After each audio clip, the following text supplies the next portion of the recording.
All right, all you snowboarders of the internet, we're here, we're live, we're taking your questions, we're giving away some snowboard bindings, we're doing shit, I don't know. Get your questions in the chat box, whether it's on the side, down below, or popped up somewhere in whatever device you're actually on. Super chats, get a spin of the wheel, and then later on, I'll tell you when, any question's going to get a spin of the wheel. You could win a set of K2 Formula Cs. The overly stiff unibody binding that I had. This is not a binding for everyone, but conversely, we're also giving away a set of Rome 390 bosses. So, yeah, giving those out today. Plus, there will be the ability to enter into future prize drawings because we will be doing some future prize drawings as well for things in there. So get those questions in. I'm going to try to answer them. We've had 2 super chats already, so I got to spin for our boy Letters.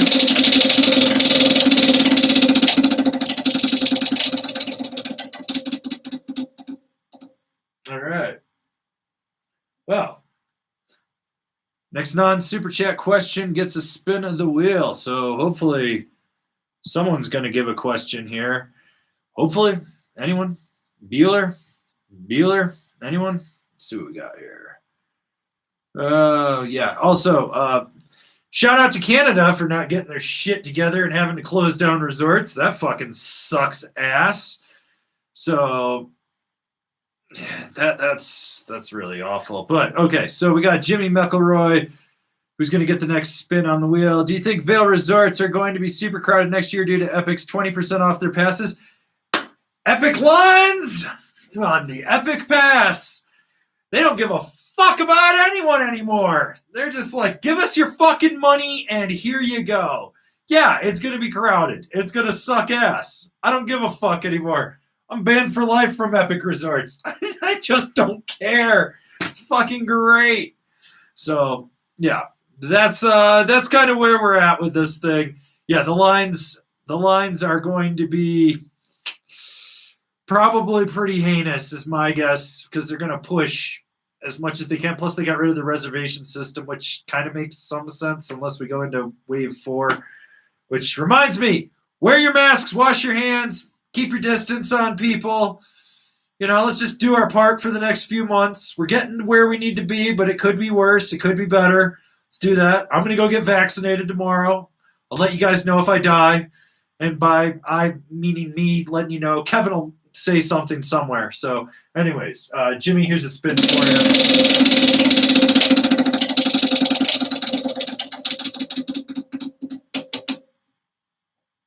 Ooh, reverse spin again. That was so close to winning too.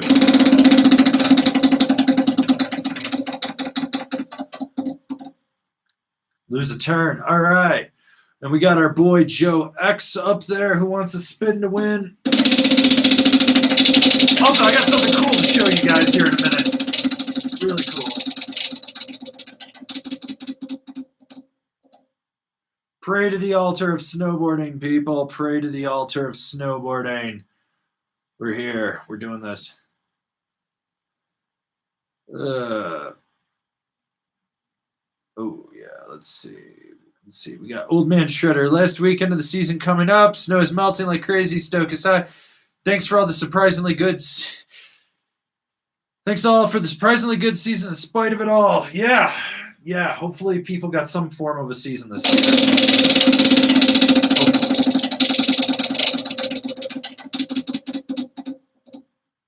Ooh, non-super chat gets a spin.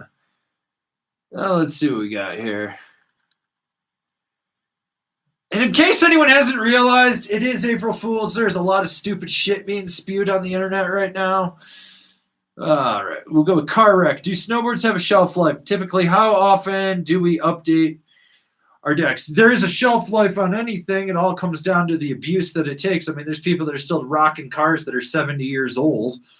I mean, you take care of it, it'll go for there. But do I think that if it's something that you're riding into the ground and you're going to beat the piss out of, that you need to update? Yeah, somewhere between the 50 to 100 day range, depending on how much abuse you put it through. Like, I've got a K2 Cool Bean from the first year of the K2 Cool Bean. that I probably ride about 20 days a year, give or take. Maybe a little bit more. Still looks great. Haven't even had to stone grind it or P-tex it or anything like that. Then on the other hand, I gave away my Endeavor archetype to a friend of mine because I put a core shot like that long on it. To me, that thing was dead. So there is definitely a shelf life on that. Let's give you a spin here,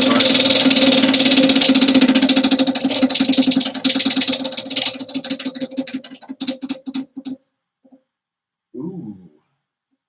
Well, the person underneath you gets entered into a future prize draw, which is G Money. So you're going in, and yes, we will be doing a prize drawing coming up in the next few months for something, which actually I kind of want to show you guys something that we got coming up for a prize draw. They just arrived today. So Marhar made 2 custom Angry Snowboarder lumberjacks with, these are custom graphics, not even the same one that they made for me, but you know, so you got the Angry Snowboarder logo down there, you got the Marhar on the nose, and you know, you got the Angry Snowboarder with the skull on the base. I had them flip the color graphics on these. There's only 2 of these. They're both 152s. One of these will be up for a raffle draw in the future. So joining in on live streams and getting your name put in for a future draw is good. I know that in the prize drawing thing, there are people that donated for Shred Foundation to win. Shred Foundation will be excluded. All friggin' not-for-profits that I support and anything going forward will not be allowed to win. This is going to go to one of you guys. The other one will be going up for sale on angrysnowboarderstore.com for an obscene price. I'm talking in a completely obscene price, and I don't even care. I'm going to put it up because these are going to be the only 2 in this colorway that are ever made.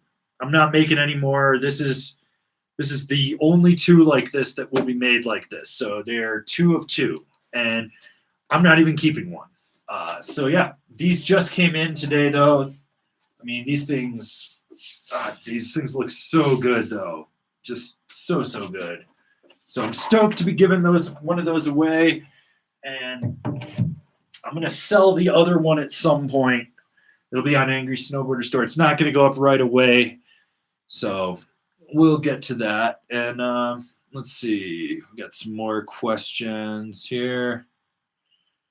Let's see. Well, first off, got to go with my boy Jack Ripper. He wants everyone to know that Satan loves you all. 666.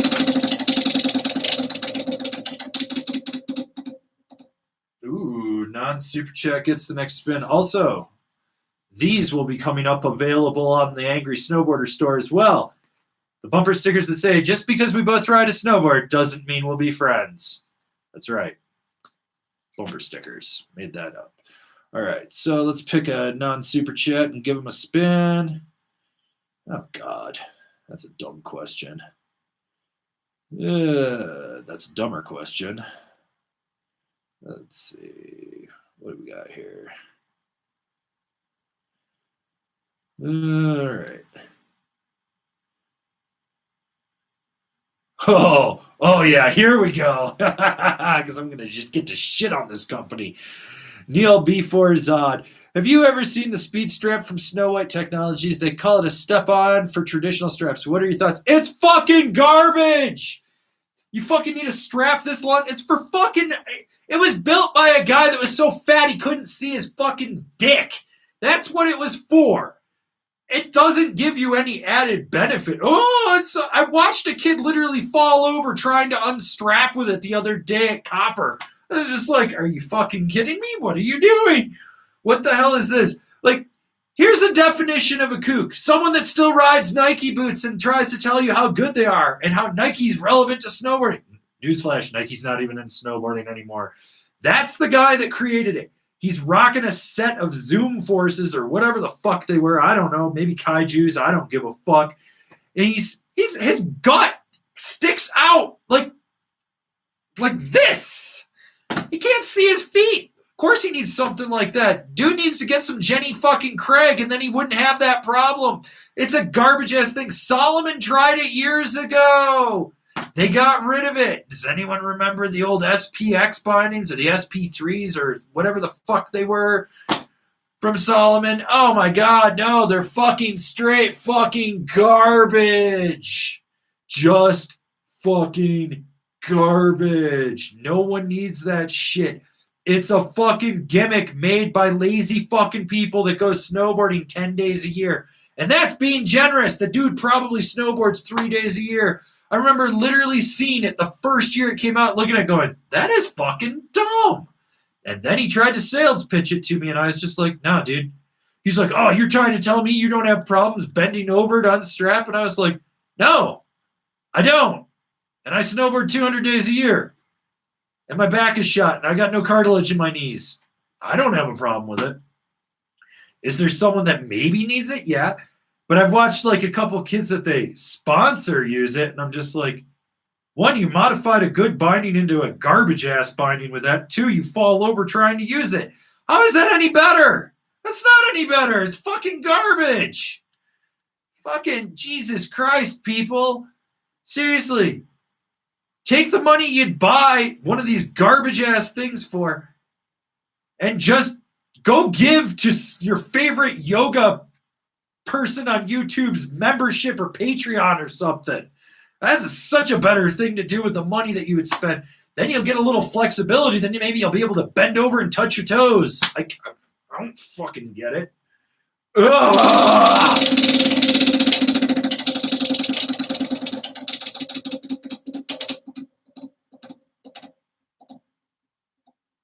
That's right. Wear your masks, people. Wear your masks. Okay. All right. Let's see what we got here. Okay.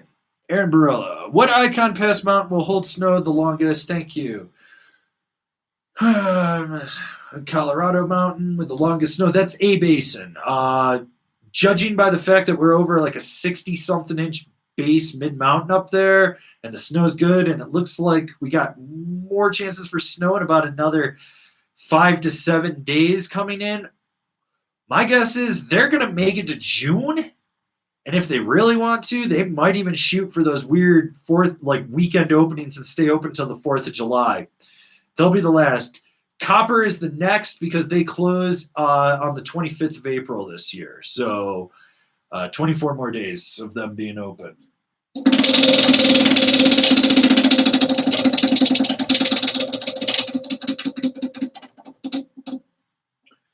Smash that like button, everyone. Smash that like button. If you're just tuning in, we're giving away two pairs of snowboard bindings today. So I've got a set of K2 Formula Cs. They made these for 1 year, and they are stiff as fuck. I mean, stiff. And then for the people that are more freestyle inclined, a set of Rome 390 bosses. So, and I think I was the only one that rode these. So, whatever. Also, the worst thing that could have happened to the poor kid that won the Union Atlas giveaway. So I mailed out his stuff on the 19th. It's shipped out. I picked the winner on the 18th. It went out. Box arrived yesterday. Someone ripped the box open at the distribution center, pulled the bindings out, taped it back together, and then sent it to him. I mean, what is this shit? Like, fucking ripped the box open, stole the bindings, and taped it back up. Like, the photo even says, delivered unsealed, or delivered sealed, and with nothing inside. Like, are you fucking kidding me? So now I got to deal with that bullshit. Like, fucking poor kid gave himself a concussion and, knocked a tooth loose this week.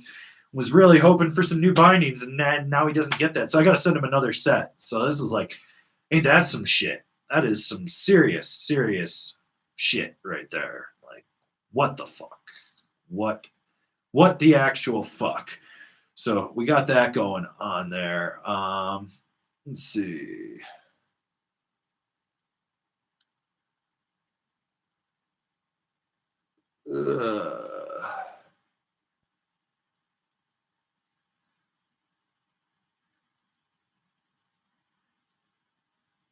All right. Okay, where are we?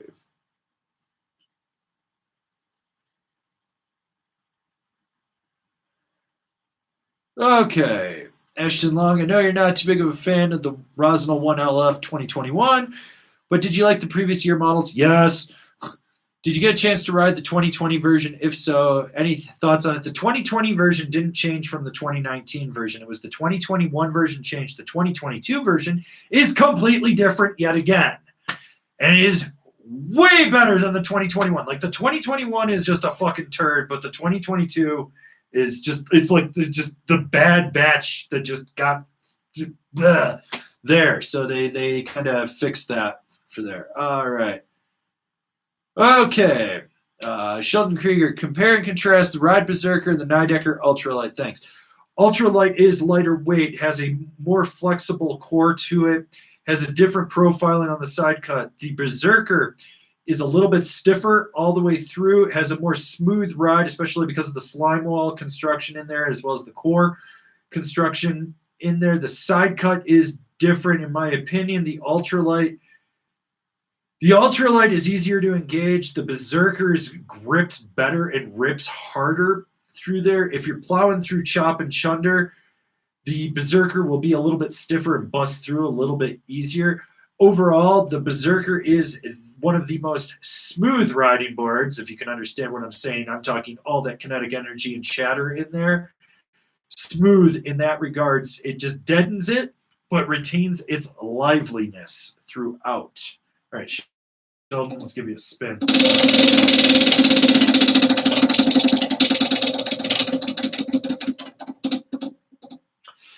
Smash that like button, people. Oh, God. Cooper Carlson. Saw some dude the other day snowboarding with one regular boot, one telemark ski boot. Thoughts? That guy's fucking confused. He needs to just die. The world would be a better place without him.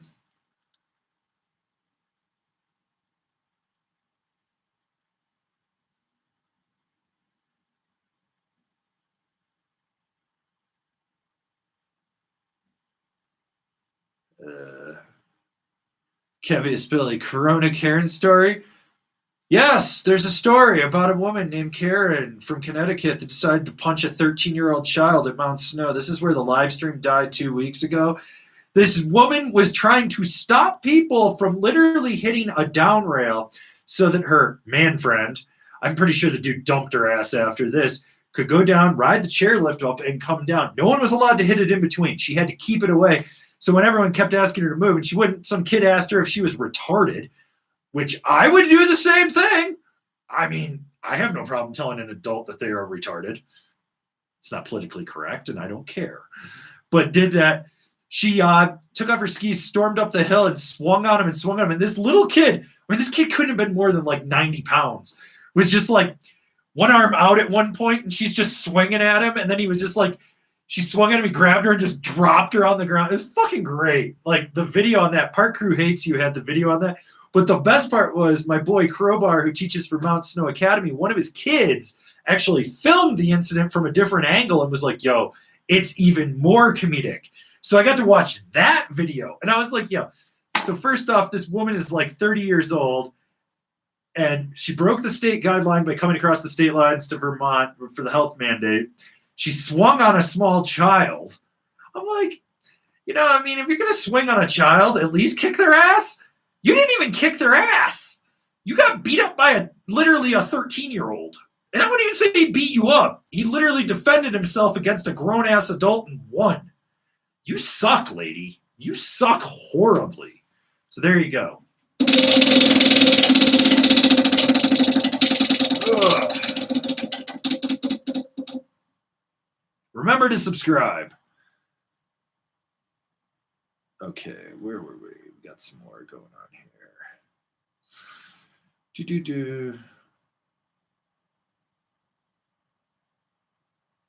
Okay, Andres Tanescu. Hey, Avran, wondering what boards are the Japanese guys on my Insta feed riding? Those that only ride flat ground and do 30 butters in a row. So those are Japanese companies. So you're talking, they're not even moss or gentum. It's like November. God, what? Hang on a minute. Give me 1 second here, and I can tell you the name of some of these companies because it's. Let's see. It's all Japanese brands. It's like, and they're weird. They have like a weird shape. Like they don't have a big tip kick, and they're super stiff. Like, so that's how they do that weird like pivot and bounce from that. But you're talking like brands like 12 Gray, November, Amex, Scooter, Ogasaka. Who else is in there? Green Lab. Think Outflow's another one. I think that's kind of it. Like, but they're all Japanese brands that you've never heard of, and I bet you that they probably make less than 100 boards a year. So, yeah, got that going on there for you. So anyways, we got that. So if you're just tuning in, I know we got over 100 people in here, giving away 2 pairs of bindings today. So we got a set of K2 Formula Cs. They only made these for 1 year. Super stiff free ride bindings, stiff. And because I'm feeling generous, we're also giving away a set of Rome 390 bosses from this year. So if you want to get a little more freestyle and whatnot, we got that going on for you there as well. Let's see. So, yeah. Okay. I'm going to take this question from Glenn NT. My daily resort pow board is an Orca. Looking for a powder-specific board that can carve. Which mounts from Karua or Amplid would you suggest? So if you're looking at like Karua, you could do a tranny finder. You could do an auto, maybe a pencil if you wanted to. The Cafe Racer is a little overkill for powder. The Dart, depending on what size. Now, if you're going to do Amplid, because as you can tell, I got a few Amplids sitting around here, you're looking at this one right here, the Morning Glory. This is a POW carver, in my opinion. This thing is super fun. And what really distinguishes this from other boards is it's got 2 clear defined flex points, one right inside the front binding and one right outside the back one. You notice it right away. This thing is like driving a muscle car through just like just down a rutted out road with a good suspension. You don't feel it. You're just hauling ass and it just goes over everything. It's amazing. The Safari would be another one from Amplid that you could definitely check out. I've got a few more of their boards that I need to ride, like the UNW8, the Pentaquark, and there's something else that they sent me that I've got in there. And Karua, let's see what else is out there in there. I feel like I'm missing one, and I can't think of it. It's off the top of my head. But I haven't really been on a lot of Karuas. I've only been on 4.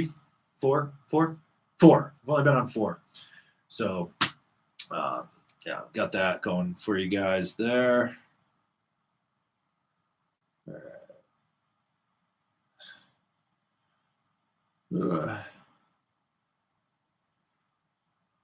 All right. Carlos Enriquez just wants everyone to say what up to everyone. He's checking in from the boat today. Carlos a spin. Enjoy Steamboat. I know they didn't have any fresh snow, but it is the spring corn harvest up there.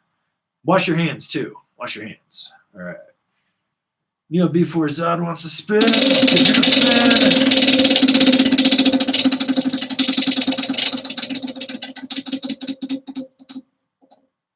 Ooh, getting close. Getting close to someone winning those bindings, hopefully. Pray to the altar of snowboarding, everyone. All right. Joe X, is the party animal worth buying for Slush Slasher? Do you mean the party platter or the party wave? I don't know what the fuck the party animal is. Or is that limited release Capita board? Which no, if that's that limited release one that came out this year, because it's based on two different models. It's more of a park board. It's not really. I wouldn't get that for slush slashing. In all honesty, it's a little stiffer than people think it is.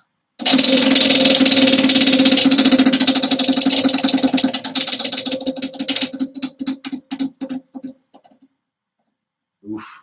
Wash your hands, everybody. Old Man Shredder, I ride step-on, so need the bosses. Spin, dude, and spin. Ugh.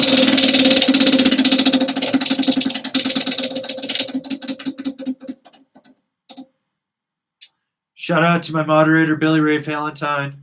R.I.P. L-Stackers Adventures. R.I.P.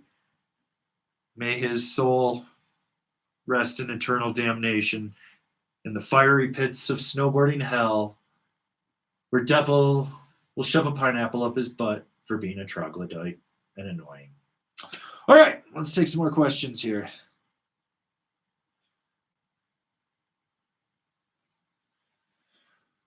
Okay, we got Big Bull Trout. Will the 155 GNU Gremlin realistically ride different than the 52? So the 55 to the 52, does the 3 centimeter of length and 3 millimeter of tail nose waist make a noticeable difference in how the board rides?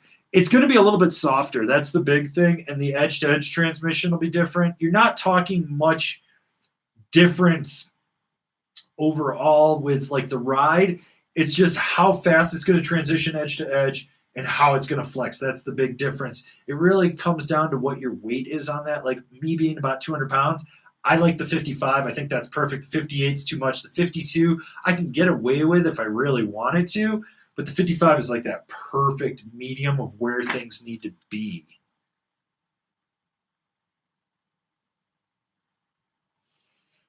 Mark wants a spin of the wheel. Mark gets a spin of the wheel.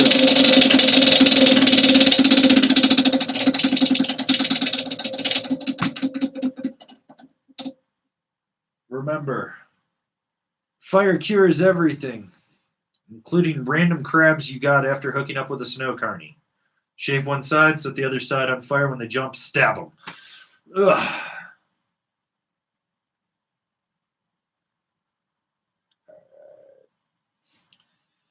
Yellow backpack guy, blondes or brunettes, whatever the wig is that she's wearing.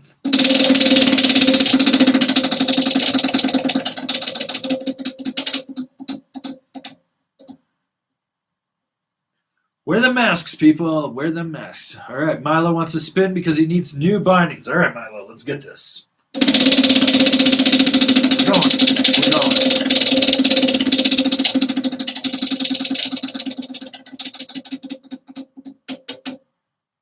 Oh! Oh! Well, you're getting entered into a future prize draw. You were this close to winning some bindings there, bud. That close. That close. And just so anyone that has any questions, we're going to be doing a prize giveaway in the future. We've got a bunch of different ones where we just do random prize drawings. So you actually get entered into the boot. And there's a ton of, there's probably like 300-400 entries in there right now. So we're going to have a bunch of different just competitions coming up, contests for you guys to get entered in there. One of the big prizes in the future is going to be a limited edition Angry Snowboarder Marhar Lumberjack. So if you're just tuning in, you're just seeing this. But yeah, so custom Angry Snowboarder Marhar Lumberjack. 2 of them in the world. They're both 152s. One will be given away. The other one is going to be sold for an obnoxious amount of money on angrysnowboarderstore.com in the future. So keep your eye out for that. And then when I mean an obnoxious amount of money, I mean an obnoxious amount of money. Like I'm going to sell this thing for way more than it should ever be sold for. I'm also going to include a couple extra things with it. But yeah, that's what's coming up in one of the future prize contest giveaways.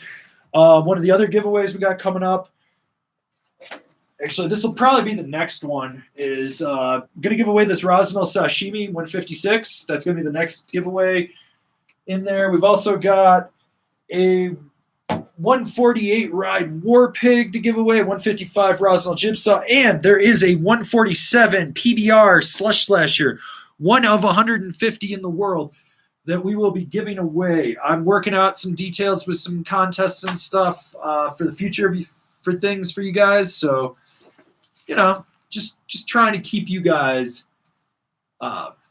stoked on all that and hopefully give back to snowboarding with that. All right, we got another super chat from Matthew Platt. Love the channel, man. Appreciate the hard work you put into it. Yeah, hard work. Actually had a really interesting thing land in my lap the other day. So I got to figure out how to come up with some money, but potentially could hire a full-time filmer editor guy so that I don't have to edit everything. I just need to come up with how to pay him.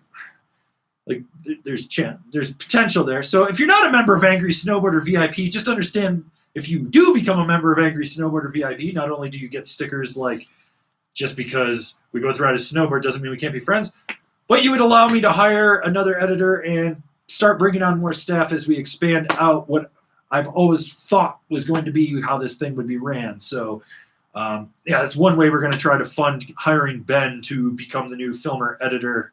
Not even the new. He's been with me on and off for years, but it would be a full-time gig where he would just literally film, edit, do everything, and I could just create the content and just be like, here, go film, edit, do that, which would allow me to do other cool things. So, yeah, we're working on that.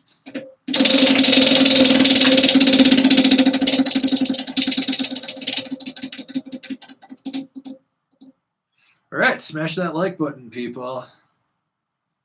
All right, let's see what we got here. Feel like I'm missing it. Okay, we got Vinicius Bulelli. Thanks for keeping the good stuff coming. I'm trying. There's still more board reviews coming out, which this is the latest I've ever dropped inline product reviews, but there's still 3 more Dinosaurs Will Die reviews, 2 more Marhar, 1 cabin mountain tool, 3 rides, and then, and 3 Furberg. And then there's, I think, 12 binding reviews I got to finish editing and get those done. So you guys will get stuff to the end of the season.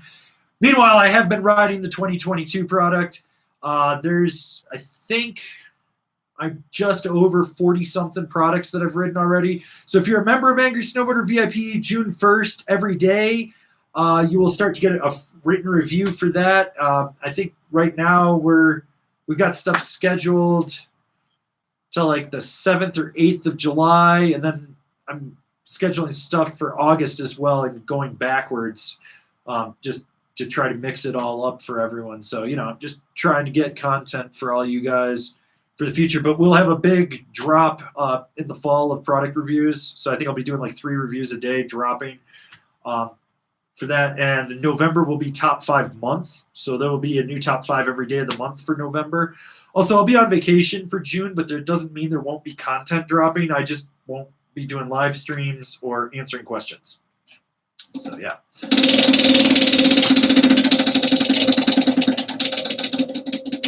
Oof. Lose a turn. That's rough. All right, we got Antonio Escarel wants a spin.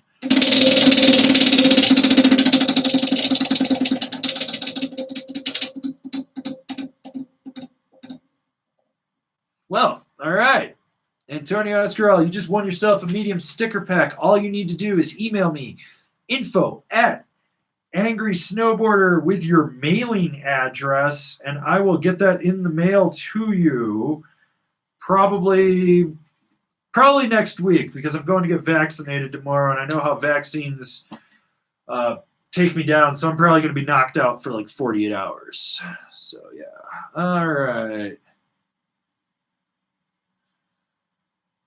Okay, Hamster Coolbean. Which is most playful, less stiff between the Karua Auto, the Burton Deep Thinker, and the Academy Masters?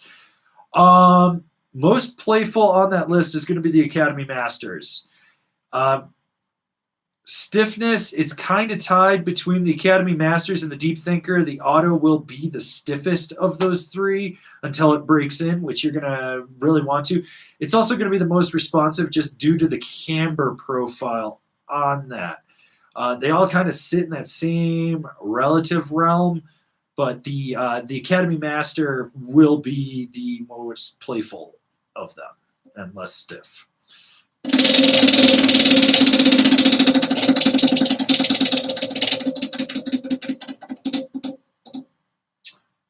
Oh, we gonna bounce back? Nope. Smash the like button, people. All right, so if you're just tuning in, get your questions in. I'm going to try to answer them in about another half hour, 45 minutes. I'll make an announcement. I'm going to open up the wheel to anyone. So if you ask a question, you're going to get a spin then. You have a chance to win a set of K2 Formula Cs. These are really stiff. The C stands for carbon and carving. They're very, very stiff. And a set of Rome 390 bosses. I'm also giving away a set of those. These are medium larges, so I don't think they fit above a size 10. And these, I believe, are a large, which I think will fit up to an 11. So, yeah, just be prepared for that. Also, hopefully, since we're going into April, I'll have a new contest. We'll have a board giveaway coming up as well for you guys. Let's see. So we got Bull Owner, glad to make it in, getting my kid. Yes, I had a kid now. Well, you know, some people's pull-out game isn't that strong. What can I say? The good thing about having a kid, you just basically created spare parts for yourself to prolong your life. Need a kidney? 50-50 chance that it's going to have one that you can give to it. Bone marrow? You're good. I mean, it's spare parts. Plus, you know, you're helping build the snowboard culture by having a child, and you build them up into it. Unless they ski. If they ski, you got to disown that child and put it up for adoption.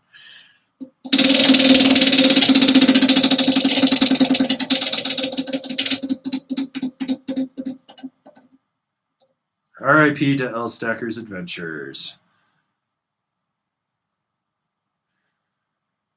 Okay, this is a good one from Yagal Kamel. I've only ridden on the East Coast my whole life, planning to make it to Colorado next year if possible. How would you compare Keystone, Breck, and Copper? Keystone is the fiery pit of hell, and it sucks. And you will hate your life. Literally, it sits in a fucking donut in the county. Like, A-Basin, 14 inches. Breck, 10 inches. Copper, 12 inches. Keystone, -7 inches. And that's how it is. That place sucks ass. It's awful. No, I fucking hate that place. You want to go ride long cruiser groomers? Go for it. You want to spend like 3 hours getting to the backside to ride trees? Go for it. I mean, I don't spend 3 hours getting to the backside to ride trees, but that's because I've clocked out hundreds of days, if not thousands of days there. I can make it back there, but everyone else seems to get lost and die on the way. Breck, top of the mountain steep. Middle mountain to lower mountain, flat as fuck. Great tree riding if you know where to go. If you don't know where to go, you're going to have a bad time. Peak 7, great for high-speed roller runs because there's a lot of rollers on it. Park, meh. Vail hates parks. They've got rid of them. That's kind of where it is on there. Peak 10, money. Always money on there. Peak 6 has some really good terrain as well. If you hit it right, Breck on a pow day can be phenomenal. You hit it wrong, it's the worst fucking thing as well. You also need to understand what feeding time at the zoo is. This is that weird time between 10:45 and 1:15 when people start to get hungry and go to the lodge to eat. That is when it is the best time to ride around the mountain, because if you don't, you're just going to go from one line to the next, to the next, to the next. So you got to kind of understand how to ride that. Copper, best mix of everything from the back bowls to tree riding to the park. Actually has probably the best park in the United States, to be honest. It really does. I'm biased, but I mean, what terrain park has fucking 540 features in it? Copper. That's kind of how it goes there. With it, actually spent I rode POW this morning for a couple laps, and then I rode some really icy trees. But last 2 days before today, I was smashing POW all day, and it was great. Wasn't too crowded. It was great. That's the other thing. Like, you want epic lines? Keystone, then Breck, then you go to Copper, and you're like, there's no line. What is this line you speak of? I do not know what you're talking about. That's Copper just in a nutshell. Granted, I mean, you got to park out in the fucking peasant lot and take the bus, unless you get a parking pass. They didn't sell me a parking pass this year. I have to park with fucking peasants. Peasants, and they want to talk to me every time. Why does your car have so many snowboards in it? Why do you ask stupid questions you don't want the answer to? Ugh, Fucking peasants. But yeah, copper's the way to go with that one for sure. All right.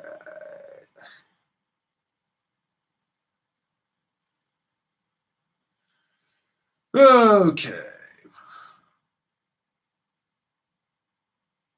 All right.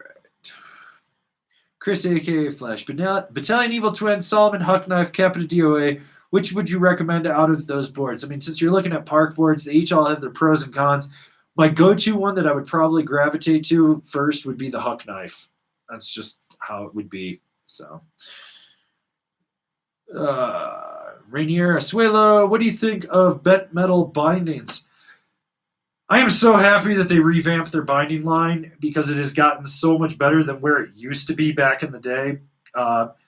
So the Action is probably my new favorite binding from them, but you can't go wrong with the Transfer as a workhorse binding. The Core Pro is a little bit stiffer. The Solution's a little bit overkill in my opinion.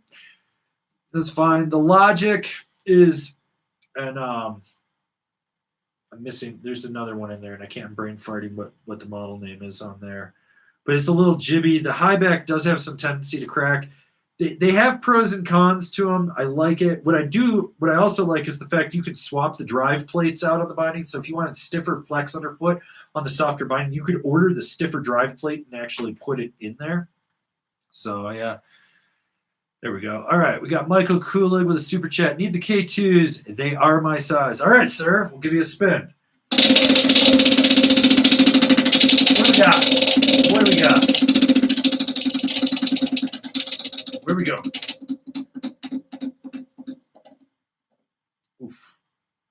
Wash your hands. Wash your hands. All right. We got Johnny Lamanuzzi. What up, Avran? Love the content. He's going for a spin. Will Johnny get some bindings?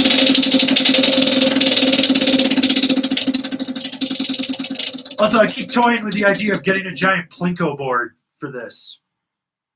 Ooh. Next non-super chat gets a spin. All right.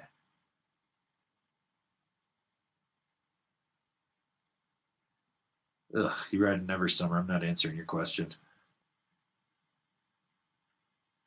All right. All right. Well, you wanted to play. Watch this. Boom. You get put in timeout. Okay, so we're looking for the next non-super chat to get a spin. All right. Let's see.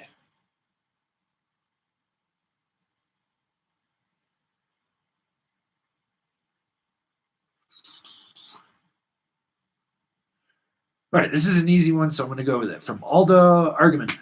What amplet snowboards did you try out, and which did you like so far? So I've got a Pentaquark, Safari, UNM 8, Morning Glory, Aloha Vibes. There's one other one. I really liked the Aloha Vibes. The Morning Glory was good. The Safari was a really surprising board to ride that I was like, oh, okay.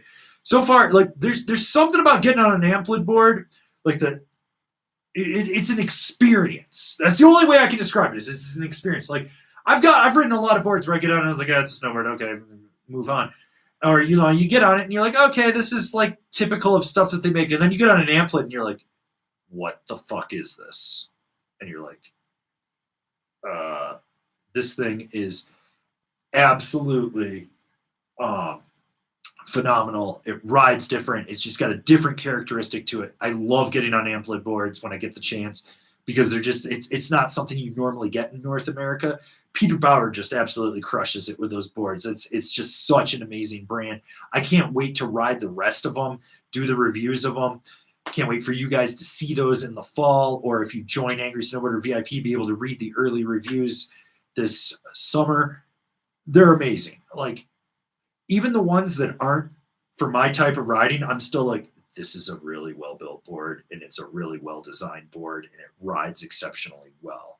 All right, Aldo, let's give you a spin.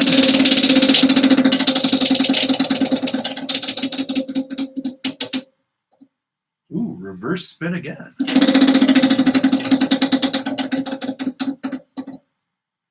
All right, well, Aldo, you won yourself a small sticker pack. All you got to do is email me info@angrysnowboarder.com and give me your mailing address, and I will get that in the mail to you.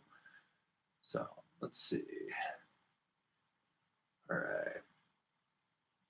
Oh, we got Antonio Escarel looking for another spin. Let's give him one. Got this. We're doing it.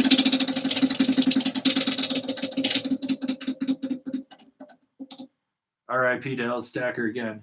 All right, Ivan Drago, dig the Slim Whitman album in the back. Did you miss the live stream where Slim actually mailed that to me? So, you know, I mean, if you want to send stuff, you can always send stuff to P.O. Box 1151, Breckenridge, Colorado 80424, care of Angry Snowboarder. I got the Slim Whitman album, which I think he's trying to send a message with the "just for you." So I don't know. Haven't heard anything out of Slim in a few weeks. Kind of worried.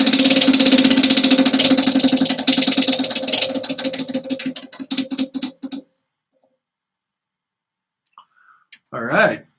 Well, the person under you gets entered into a future prize draw. So that is Eldo Argaman.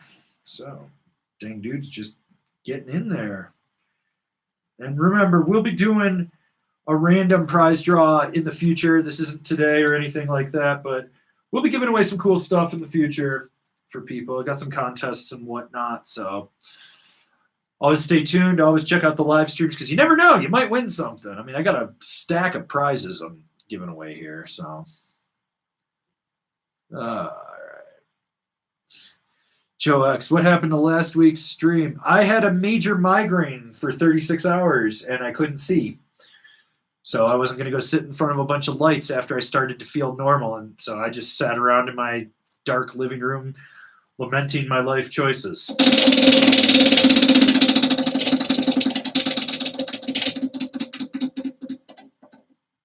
Oof. All right. And then we got my boy Randeep Basara. Let's get a spin. All right, let's give you a spin here, my man.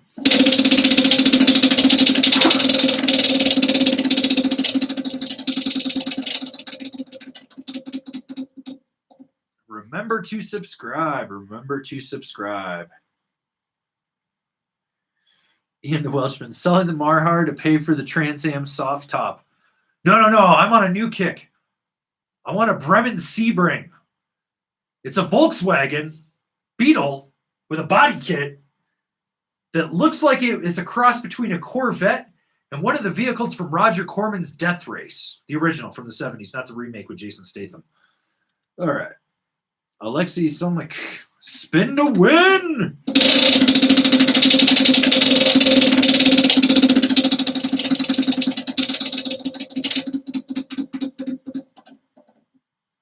Wash your hands, people. Wear your masks. Be safe. Old Man Shredder, tell us a KCW story. Last try on the wheel. I remember one time at Thanksgiving with Casey, and we was at my friends Dan and Crowbar's house here in Breck. We set up this weird. Dan had built this weird step down jump in the backyard. So the house is built into a hill. So the driveway's here, and then it was 138 steps down to the front door. So the hill goes like this, comes down, flattens out by the deck, and then it goes down and there's a weird step in. Casey decided to go hit it into a powder landing, only to realize after landing it was a fucking rock field. Like, I mean, if he'd gone like a foot in any direction, he probably would have died. Stomped it and just rode out like the G he is, because that's Casey.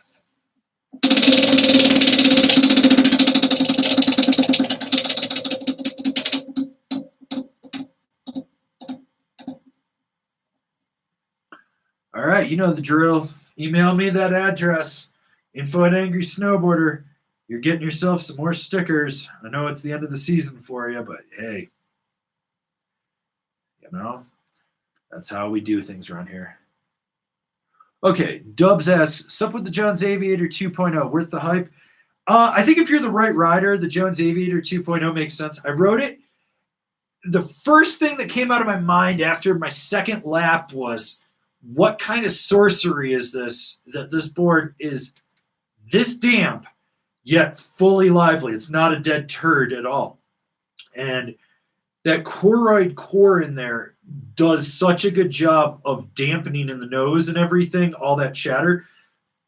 And the fact that it's full of camber, that board is, it's a unique ride. I really liked having the opportunity to ride it. It wouldn't be a daily driver for me, but I see who that board is for. It's worth the hype for sure, but you have to be the right rider for that. And I think there's a lot of people that are like, I'm buying this because, and it's like, you'd probably be fine with an Ultra Mountain Twin or a Mountain Twin. You don't need an Aviator 2.0. It's probably too much board for you. So there is that going on with it as well. So I know we got some new people just checking in right now. If you're just getting in here, you got a question, get it over in the chat box. I'm trying to answer everything. We're going to go probably another like 20, 30 minutes before I'll open the wheel up to everyone. Give them a chance to spin on the wheel. Giving away a set of K2 Formula Cs in size large. These things are fucking stiff as shit. Seriously, it's like too much binding for most people. And a set of Rome 390 bosses for you jib guys out there and park riders. So we're giving away 2 sets of those today. So we're going to try to make sure someone gets those. If they don't, they'll just be in next week's live stream because that's how we friggin' roll around here as well. So super chats, do get a spin of the wheel. Also, if you want to support us further, check out Angry Snowboarder VIP and become a member. I could tell you more here. I got a video over there that explains it so much better. Okay, we got Rod King's asking, you mentioned that you got the 2022 Telus Backslash. Have you ridden it? Yes. How do you compare it to the previous model? There's really literally no change. It was just nice to ride one that wasn't wonked out like mine. Mine is beaten to death. It's ready to be retired. So it was nice to get on it. It rides exactly the same. It's predictable. It's the Backslash.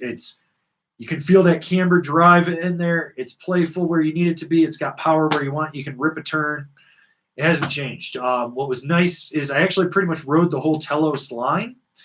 So I got to ride the new Lumerian. I got to ride the Caldera, the DST Carbon Ultralight, the new Adit, which replaces the Blunt, and I got to ride the Chillum as well. So I rode everything from them. It was nice to just get on them. That DST is still such a good, like, everyman carver, all mountain free ride-ish type board. Had a blast on it. So got to ride all that stuff. All right. Andre Gagurman, worst board you've ridden in the past 2 to 3 years. The Soul Stick Pocket Rocket, the worst fucking snowboard I've ever ridden in my life. How you made a powder board that fucking sucks, I have no idea. Fucking worst riding snowboard ever. But then again, the guy that owns the company is a fucking kook. He kept sending me these videos and being like, see, it proves it's an all-mountain board. And he would be literally going as fast as he could, and he would just like hit a bunch of trees and push through with it. Like, the board is so wide at the nose and the taper is so weird that the front foot can't engage. So you end up having to basically throw your weight into the front foot and then pray that you can swivel around on the tail and ride. Like, if you haven't seen the episode of Can Kevin Carve It, where Kevin literally almost dies in the first 50 feet on the board, you need to go watch it. It's that fucking bad. And on top of the fact, that dude needs to clean his cassettes for how he presses the board. It looked like there was worms pressed into the top sheet of the board, which just tells me that was epoxy and shit in there.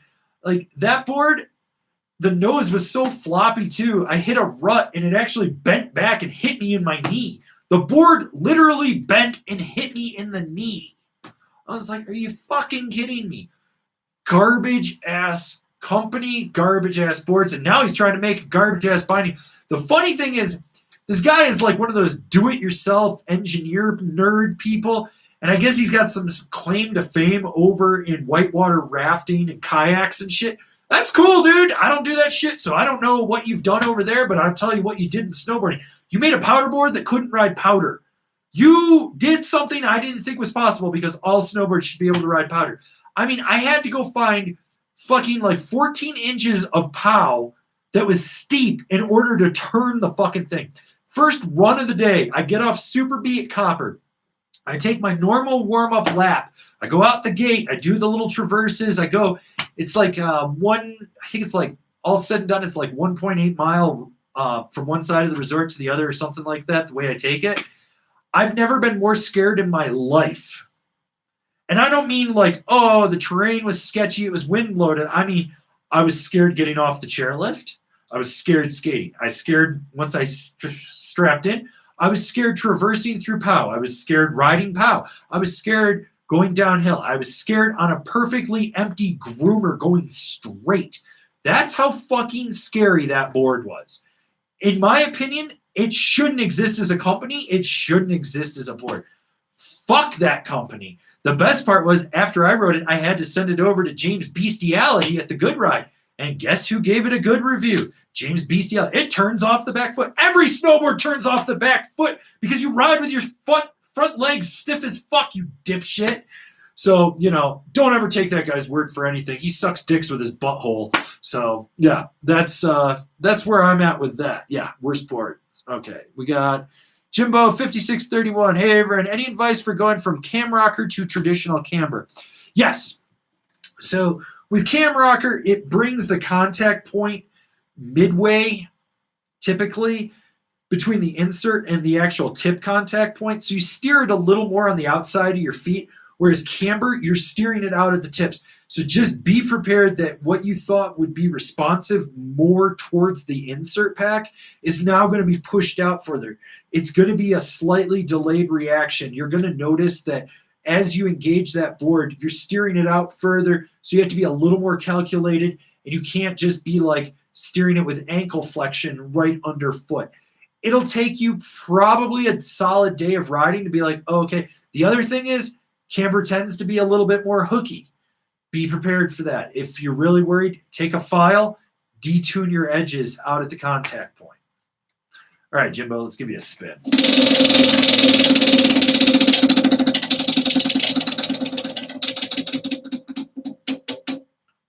Woo, Jimbo, you're getting yourself entered for a future prize drawing. And we'll go over the rules at a future date on what the prize drawing will be and how we're going to do stuff. So don't feel like, you have to know what's going on right now. It'll happen in the future. And I'll make sure that there's an announcement and people know. We'll give you plenty of time to build up to this. But, we got a bunch of different things we're going to give away here in the future. So, yeah. Let's see. Just scrolling through these questions. Luke Dudgeon, you've ruined all other snowboard reviewers for me. No one else seems to be as honest or give the details you do. Keep up the awesome work, and I can't wait to see your business expand. The funny thing is, I've done this so long. I did it before you could make money. And then I just kept doing it because I was like, one day I'll make money. It's like that one, well, it would have been a TV show, but they made him a movie. Amazing Stories, the movie with Mark Hamill, where the little gnome or whatever, the midget, I don't know, am I supposed to use that word, midget? I don't know. Tells him that, if he holds on to everything, eventually he'll be rich. And I was just like, I'm going to hold on to everything I do, and one day I'll make money. And then one day I made money and it paid the bills. It was fucking weird. So it's the same thing, I was doing this before you could get paid. Now it's like everyone's like, how do we work with you? And I'm like, you send me shit, I write it, I send it back. It's not that hard. The other thing is so many people try to get into this to fucking, they just want free shit. Like so many companies are like, wait, you give everything back? Like I got to drop off 2 boxes for Ride of the 2021 stuff. And I think they were more shocked that I hit them back and was like, hey, yeah, I got to get this back to you. And they were just like, what? So, yeah, I don't want it. What am I going to do with it? So, yeah. All right. Okay.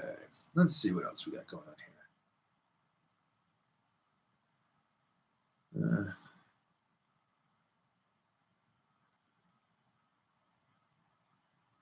Okay. Old Man Shredder. I'm trying to teach Groms to snowboard. How would you describe loading a cambered board for an Ollie off a jump? I'm struggling to get the concept explained. All right. So you got your camber right here, right? So when they're weighting the board, it goes flat like this.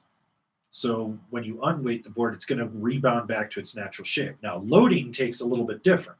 So if this is your back foot back here, you're going to put more pressure down into the board as it flattens out. You're actually kind of making it slightly reverse.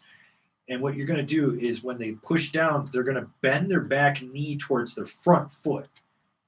Okay? And before they release, after they've got that load in there and it's doing this, they're going to roll their foot back towards the tail.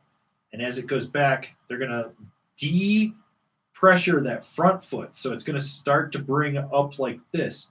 And they're putting all their weight to the outside of the back foot. As they do that, they're basically rolling with their hip motion. It's going to go back onto the tail and spring. And that's going to give them that pop and snap. It's not an easy thing to explain. And especially because I'm not like strapped in and showing you how to do it, but it's a whole movement from the hip to the knee to the ankle that does everything. So, you're putting your weight forward into it on the front foot. You're pressuring it. You're flattening that board, right? The back foot is rolling in with the knee going towards that front one. Then as it's pushed down, they're going to roll back onto the outside of the foot. And that's going to cause and depressuring that front foot. And that's going to put that pressure on the outside of the tail or outside of the binding towards the tail. And that's going to give you that pop that you want right there. They're going to eat shit a lot. They're kids. They're made out of like jello and cartilage. They'll be fine.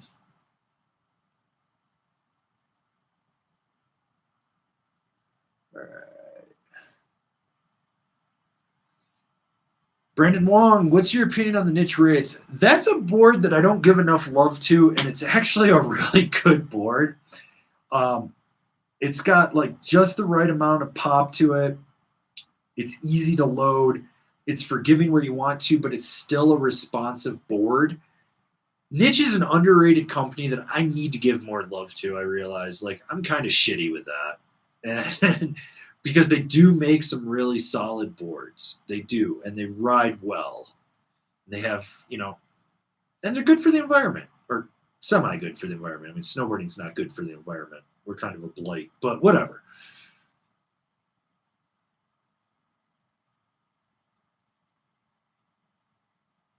Okay.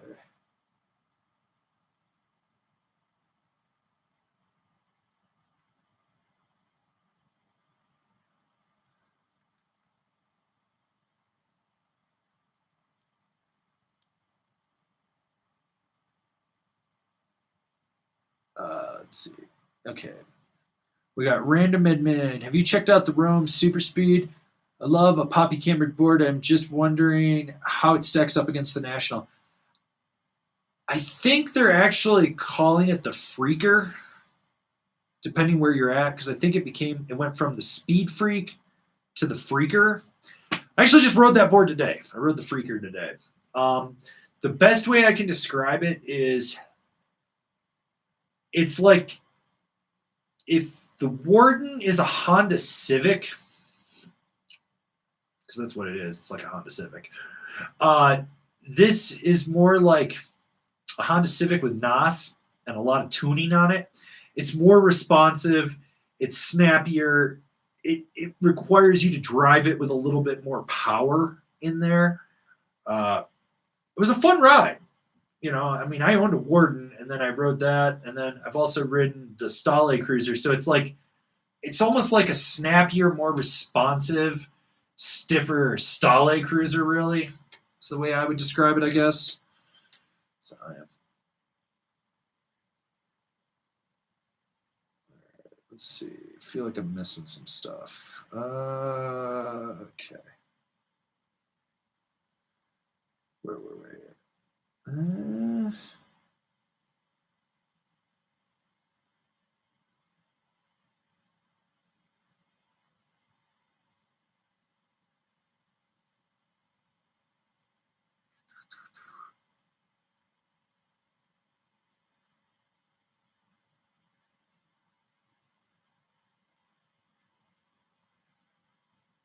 Okay, we got Nicholas Schneider. Spin that wheel. All right, we're going to spin it. Spin it. We got this.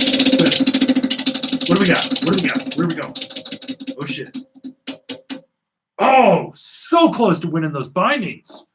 It's okay. You're getting entered into a future prize draw. No guarantee you're going to win in the future, but you're getting entered into it. So, got that going on. All right. Yeah, no, I got to figure out what I'm doing for next month's contest. Kind of dropped the ball this month, but, you know, life got in the way. Top of the fact, I found a breeder that has a puppy, and now I'm like, oh, shit, do I get the puppy now? And I was like, how's this going to affect my life?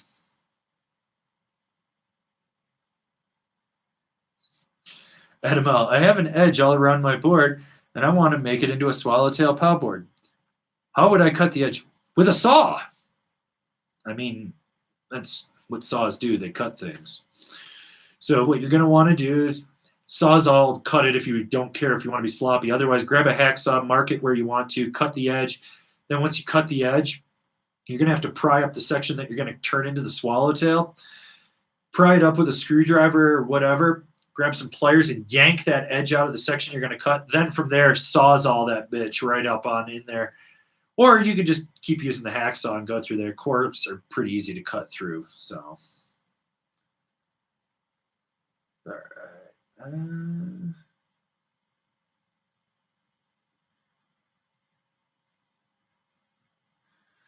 Ryan Whittle, why do ski resorts play such terrible music? Because they have a subscription to Muzak. It's the same shit that you hear when you go to JCPenney's in the mall. Do people even go to malls anymore? Is JCPenney's even a store? I don't know. I'm old. It's the same concept. It has to be family friendly. Got to make sure it's family friendly, which is why I play garbage. But here's a funny story, because it's story time with Uncle Avran. So yesterday I'm off smashing pow, and I'm coming back from going out one of the gates, and there's three dipshits standing in the only pack track out, sideways, of course, and I'm just like, yo, move, dipshit. Hey, get the fuck out of my way. So I'm going past. I realized dipshit has a speaker backpack. And I was like, yo, they're called headphones. He's like, what do you mean? And I was like, no one wants to listen to your shitty mumble rap crap, you dipshit. I was like, the only thing worse than that is your ability to not understand to get the fuck out of the pack track, you moron. Oh, I listen to shitty music. No one wants to ride around listening to Pat Benatar with me. I want to listen to Pat Benatar. You know what's in my headphones? Pat Benatar. You know what's not in the speaker backpack? Pat Benatar. You know why I don't ride with a backpack? Because I can make it to the base area in like 5 minutes any resort I go to. Because I know how to snowboard. So, yeah. Yeah, so that's, yeah, that fucking backpack douche canoes. Fuck those people. There was a kid up at the basin doing that the other day too, and I was like, yo. He's like, what? And I was like, turn your fucking shitty-ass music down. It's scaring the wildlife. He's like, what do you mean? And I was like, we're in a mink habitat. Don't you know they're protected from noise? You're not supposed to play music. And the kid was like, seriously? And I was like, yeah, dude, you can get a ticket. He's like, oh. Like, hits his phone, and I'm just over here like, you fucking retard. Fuck those things. Ugh. I hate those people.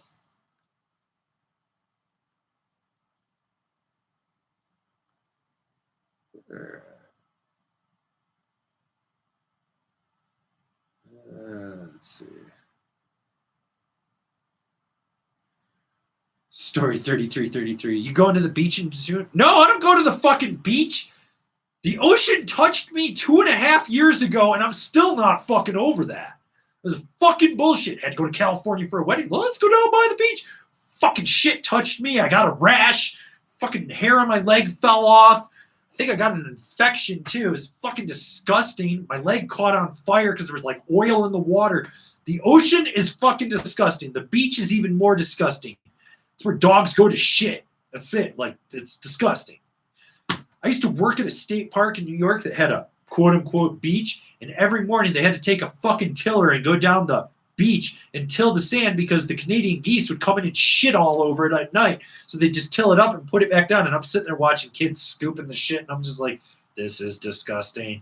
And I don't mean like it was a little amount of shit from those Canadian geese. It was like 10,000 Canadian geese which those fuckers will shit like 10 pounds a day. It's fucking insane how much poop a Canadian goose shits out. And then you'd get in trouble when I would chase them too. And I was like, what? I'm not going to hurt them. They're like, sir, you have a golf club and you're swinging at them. I'm not going to hurt them. I'm just going to chase them a little, scare them. It's fine. I'm scaring the poop out of them so you can come by and till. I'm just keeping your job and, keeping your job. That's it. I'm making work for you. It's great. So, no, I'm not going to the beach. Fuck the beach. I'm going to go insulate my parents' basement because that's fucking fun.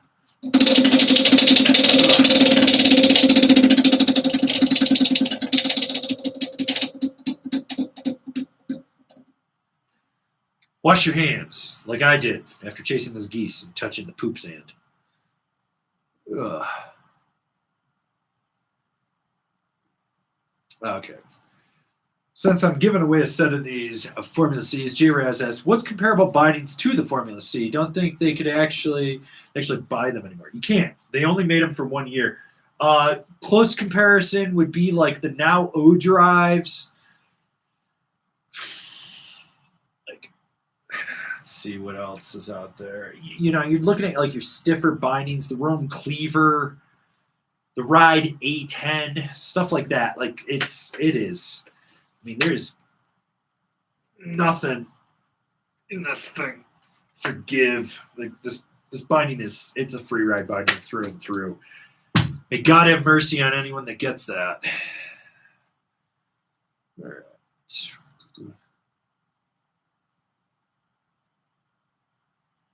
Ugh.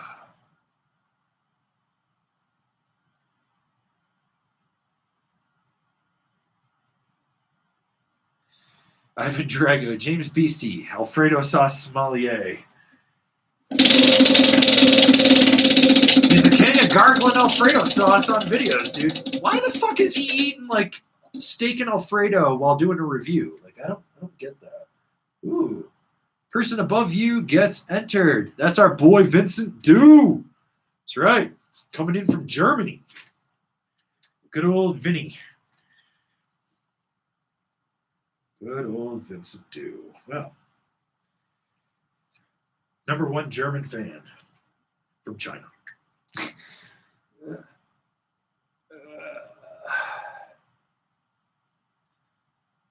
Okay, this is a good one from True Love Forever. What do you think about K2 selling a couple of American-made versions of their boards on their website, Wild Heart and Alchemist? So, a couple years ago, I mean, this actually more than a couple, this was like 5-6 years ago, there was a rumor that K2 was talking about bringing production back to the U.S. And what they were going to do was try to emigrate all their laborers over there to here, and because they're generational and they've been doing it for 20 plus years now at this point. I think they're like 23 years. Some of them have been at that factory. So they were thinking about doing that.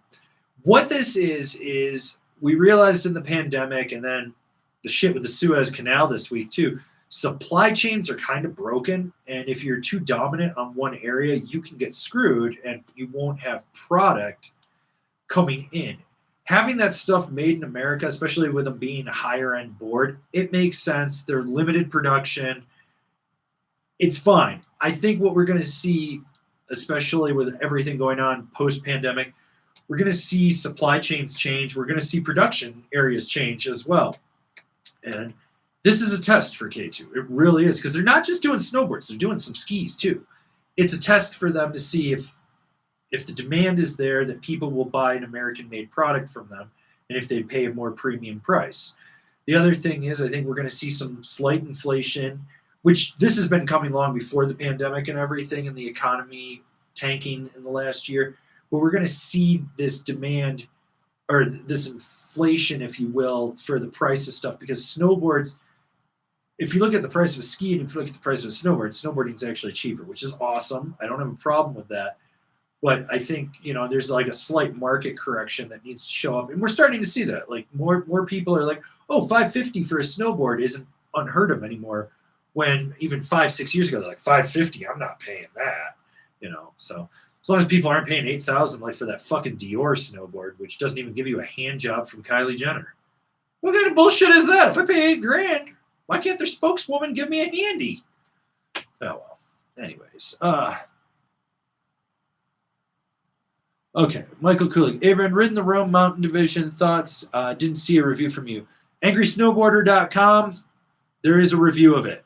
So when in doubt, if you don't see a video review, just go on the website. I guarantee you'll find an older written review.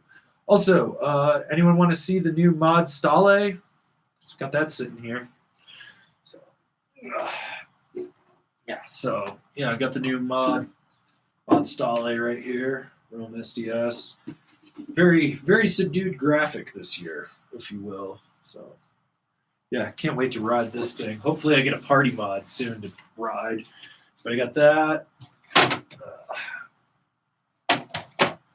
And then they also sent me the new National as well, which, so, yeah, there you go. Well, that's, I don't feel like, fuck it, I guess I'll rip it out of the plastic. Because why not? There's just something cathartic about taking a brand new snowboard out of the wrapper. I like the fact that they went like all black with it this year. It's very subtle, if you will. What I don't like is this die cut down here. Is that die cut? Looks like a die cut. Yeah, it's a die cut. I can feel it. I don't know. That just looks like it's going to have some problems. So I got that. Also, Kemper sent me this. So the new, was it Surf Rider or something like that? It's based off one of Dave Kemper's original shapes. Retrographic S camber. So you got that rocker in the nose and that setback camber. And I like the tail shape on this thing. So you get those cutouts in there. I really like that. Made it GP87 too. Can't wait to ride that thing. That thing looks fun. So, yeah. Got that going on. What else I got floating around to show you guys? Yeah, I got the new on ink, which I rode this. Yeah, it's a little dirty. I hit some rails. But very subtle graphic this year on it. Like just the black with the white. Which, it's been a while since I rode the Greats. This was actually decent. It wasn't as bad as the last one I rode. So I think there was like a slight tweak in the core. But yeah, so I don't know. That was a fun one. For sure. So all right. Let's see what else we got going on here.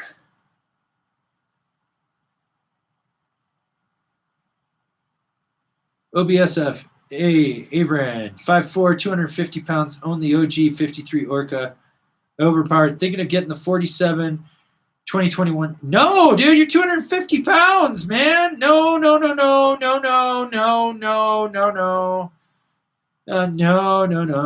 Get another 53, but get it with the HP construction. Oh my God, dude. No, like, fuck. You're going to overpower it at 40. You're going to fold it if you ride the 147. Okay. Aldo Argument. That rant on the vibrator named Pocket Rocket Snowboard. Oh my God, that board sucks. Fucking garbage. I know I'm a little bit behind. I'm trying to catch up on everyone here. I'm working it. Well, all right. Aldo, you just won yourself a set of K2 bindings. So get me that mailing address and I will get that in the mail to you. So yeah. So K2 bindings are off the table. Have fun with the stiffest binding, one of the stiffest bindings I've ever ridden. So yeah, you just won yourself. I think these things have like 3 days on them. So super stiff binding. You just won that though. Congratulations. Which 6 more minutes. I'm gonna try to get through some stuff. Then I'm gonna open the wheel to everyone. So let's. I'm gonna take just super chats right now, and then I'm gonna start bouncing around. Let's see. Oh God, I missed a lot of stuff here. Woo. Oh yeah, here we go. All right. Random admin wants to spin. And there's still a set of Rome 390 bosses available today.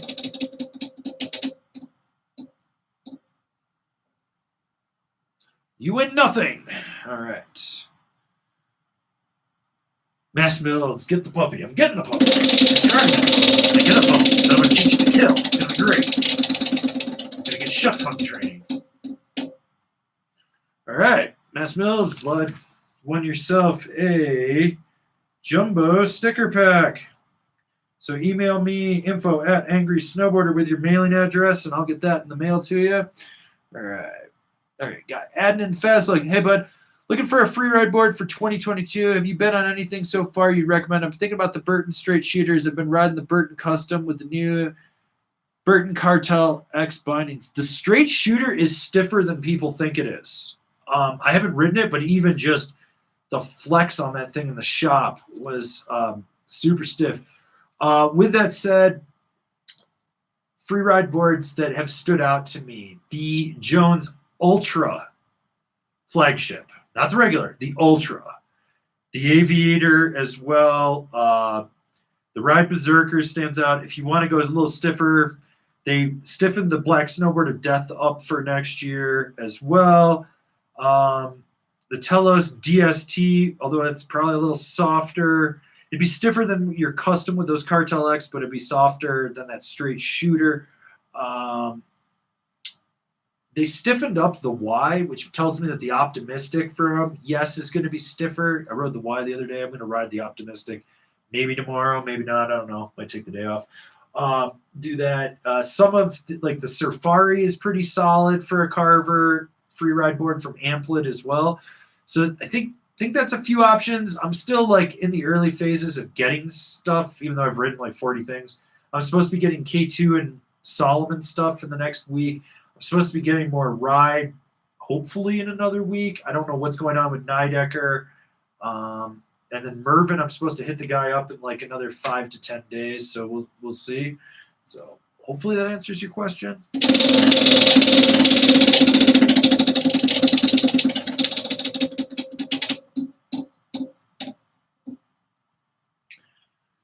All right. Small sticker pack for you. You know the drill. Just make sure you email me, info@angrysnowboarder with your mailing address, and I'll get that in the mail. Let's see. We got Michael Kulig. Aviator 2.0. Zave's little brother put some sorcery into it. Well, he didn't put sorcery into it. The guy that designed it did. He just rides it.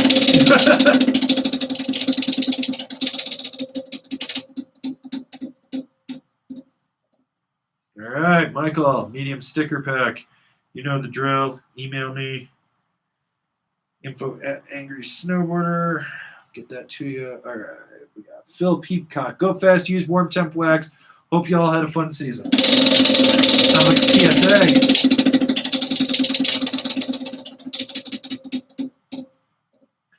Pray to the altar of snowboarding. Rick Kinzer, what up? You're getting a spin of the wheel. That's what's up.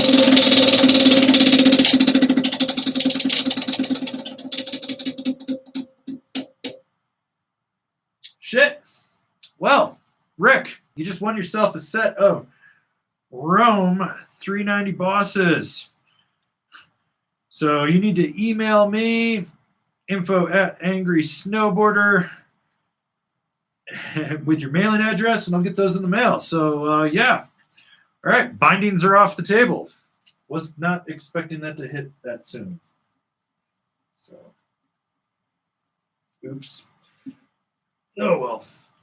It's okay. There's plenty more stuff in the future that I'll be giving away. So, let's take a few more questions. I got some more. Okay, we got J-Rise. Kind of want those bindings. Well, oops. That's not happening at this point. R.I.P. to L. Stacker's Adventures. Andreas. Well, let's get a spin going. All right, Andreas. It's going to be a big spin.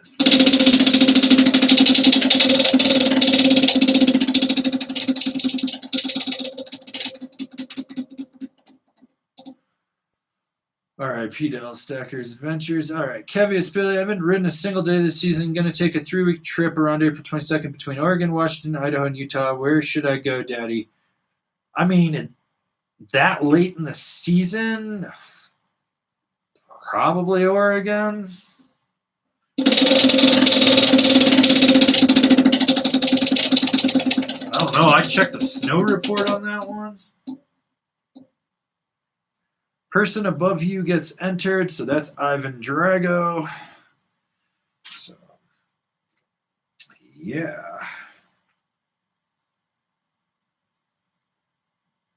Drago getting entered. So fill it out, put it in there, put it in the boot. All right, and let's see. We got Eric Chen. Got the sticker pack. Wife already took some of the stickers. She loves the angry logo. You think Black Snowboard Death 2021 will be just as good? Thanks. Are you talking about the 2022? 2021 I loved, but they stiffened up the 2022. It changes it. But I get where they're going because they added the Mega Merc in their line. So I was like, it makes sense that I think the Mega Merc is going to basically be the 2021 Black Snowboard of Death. Basically, like that's the void it's supposed to fill. So I think that's where we're going right there. So.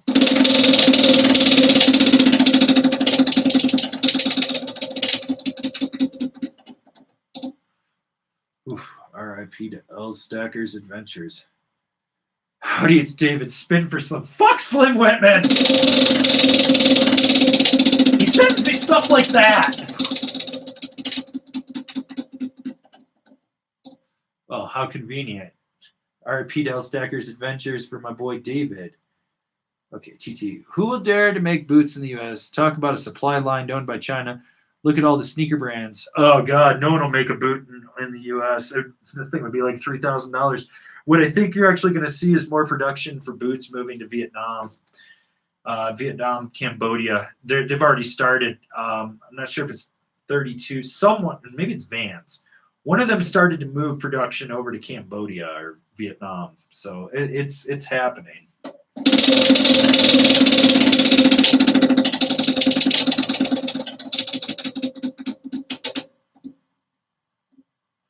All right. TT, won yourself a small sticker pack. All you got to do is email me info@angrysnowboarder.com with your mailing address. I'll get that in the mail to you.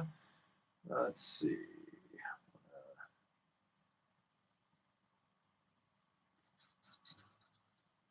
All right.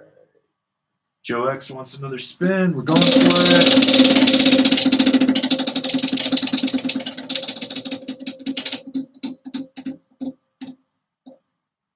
Lose a turn. All right. So it's a little so we 2 pairs of bindings got one today. Should I give a third away?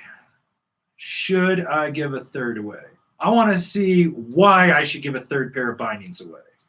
So start giving me your best reasons. I'll consider it. Okay. We got BQB. Is there much difference in the Flow NX2 GT straps to the Phoenix straps as far as movement and not needing to adjust before you ride, or are they more expensive ones are just more durable? It creates different flex points in there, and they sit different, and they have different material in them, so they rebound completely different. Let's see. All right. Brandon, rolling for some Rome 390s. Fuck it. We're going to throw a set of Union Forces on here. So, all right. Brand new set of Union Forces, size medium. They're going up there, so.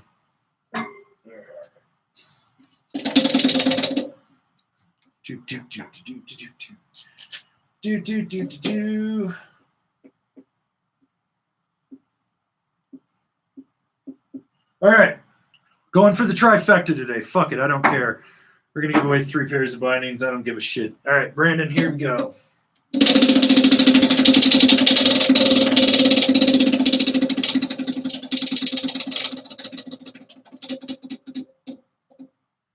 Remember to subscribe. Remember to subscribe.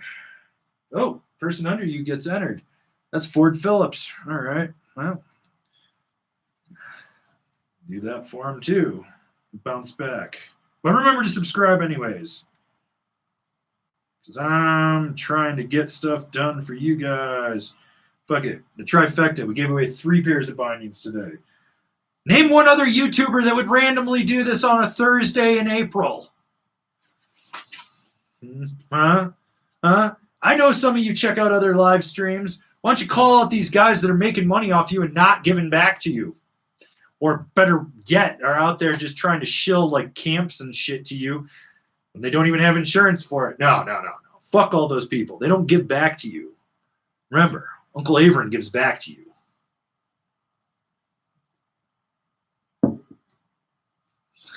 All right, so let's see. What else we got here? Yeah, we're giving it away. We're going for it, the third one.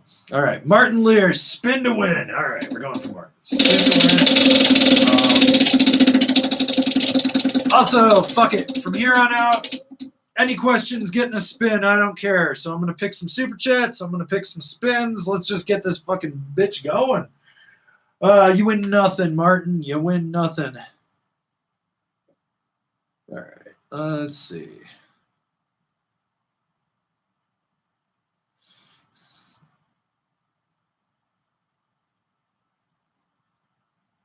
Let's see.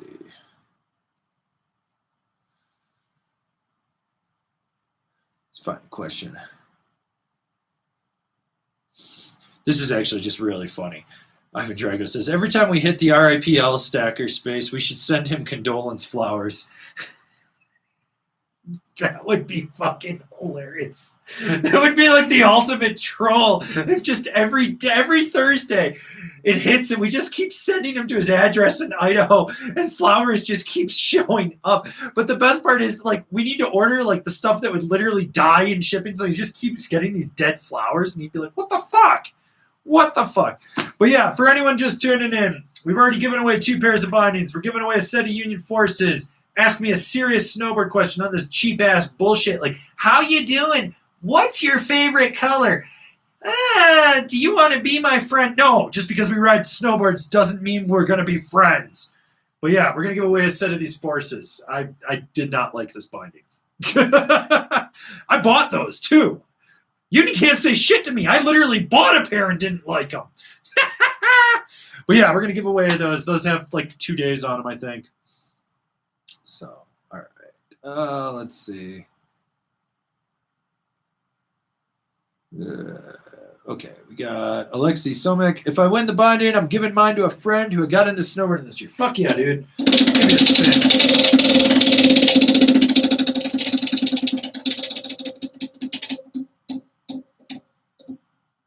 Ooh, wear your mask. Wear your mask. Okay.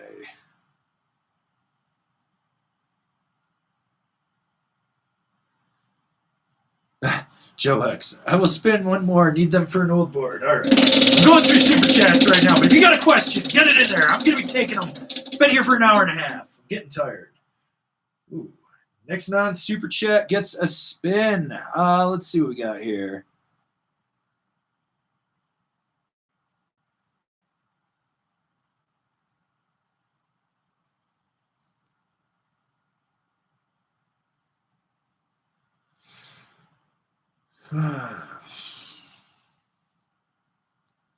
This is a good question from Alan Mers.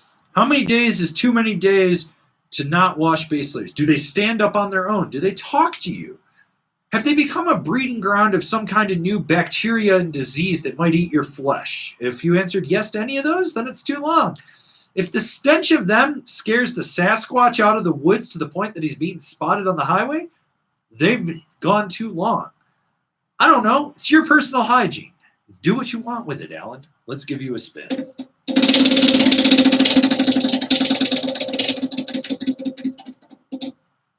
Fire cures all and will fix your horrible base layers that you haven't washed.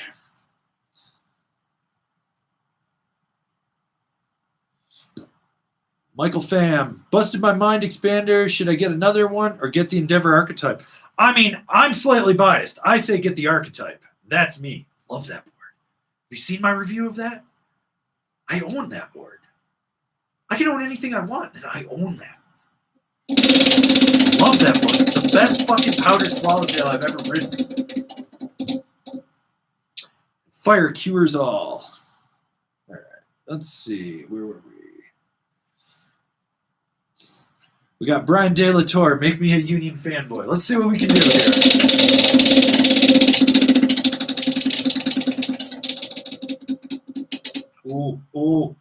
Oh, Brian. Ryan, you won yourself a small sticker pack. You know the drill. Email me info@angrysnowboarder.com. Get that in the mail to you. Yeah. So who remembers last fall when we did the give back day and gave away like 6 snowboards and a whole bunch of shit? I'm feeling like we need to have another one of those this year. You know, just the spin to win nonstop live stream-a-thon event all day. So let's go. All right. J-Rez, want bindings? Also want to know why so many people put Never Summer wraps on their trucks. They're just waving the Colorado Confederate flag. That's all it is. It's like, hey, look at me. I moved to Colorado. Got the fucking Colorado starter kit. I'm going to go drink a fucking Monster and fucking talk about how Never Summers are the best boards on earth, but I've only ever owned 3 snowboards in my fucking life.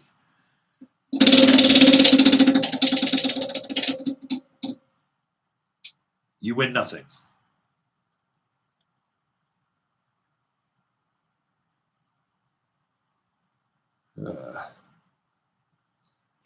Okay, Chris Yee. Thoughts on the Yes Standard versus all mountain freestyle boards like the Mercury Mountain Twin algorithm, looking for float and power carving, groomers, jumps in a little park.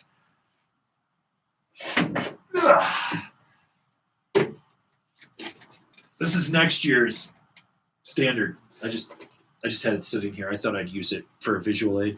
I actually like the standard. I think it's kind of like this underrated board that fits in there.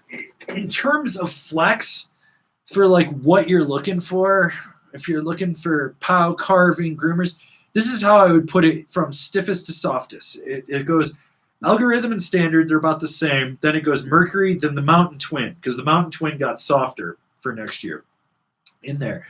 So in my opinion, if you're looking for like more well-rounded, that's the algorithm and the standard. If you're looking for like more well-rounded with a slight freestyle focus, that's Mercury. And if you want to go more freestyle over anything else, that's where the Mountain Twin comes in. In terms of edge hold, the standard and the Mountain Twin will have the best just because of the edge tech that's on there, but the algorithm and the Mercury aren't bad as well. You know, you can't really go wrong with any of them for what you're looking for. It's just like, where do you want to put your focus since they're a jackknife type board? Or Swiss Army knife, not jackknife. Swiss Army knife type of board. All right, Chris, let's give you a spin.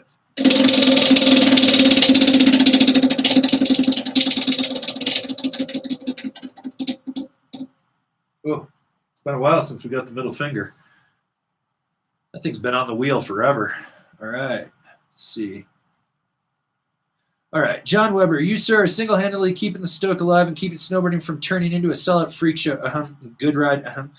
Yeah, the Good Ride sold out the day they said they wanted to make reviews, and the dude didn't know his ass from a hole in the ground. Literally, there's a review of of an asymmetrical board. In the middle of the review, they realized they set it up fucking backwards. Why wouldn't you swap the bindings, start over, do it again? Also, I don't know if anyone noticed, they've re-uploaded all their old reviews from Vimeo. Like, they pulled their Vimeo and put everything on YouTube.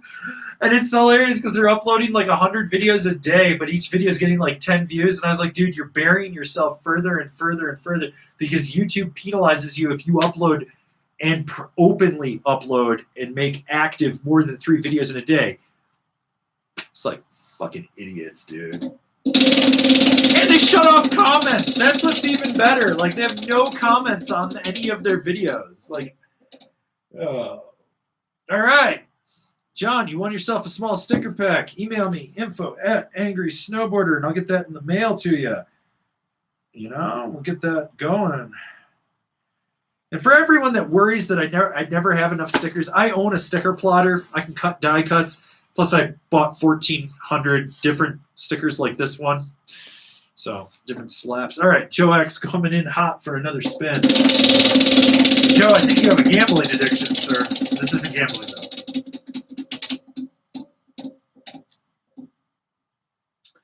Wear your mask. Wear your mask. All right, so story 3333. Who won the Rome bindings? That would be Rick Kinzer on a random-ass super chat out of the blue that just said, hi there. He just won himself a set of bindings. As long as he reaches out to me, he gets them, you know?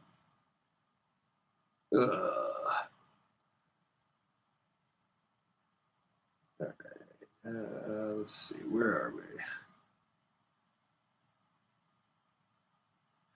All right, we got another super chat from John Weber. Are there different types of base structure stone grind, and how do I know what to get? Rome, stale fish, ride mostly at big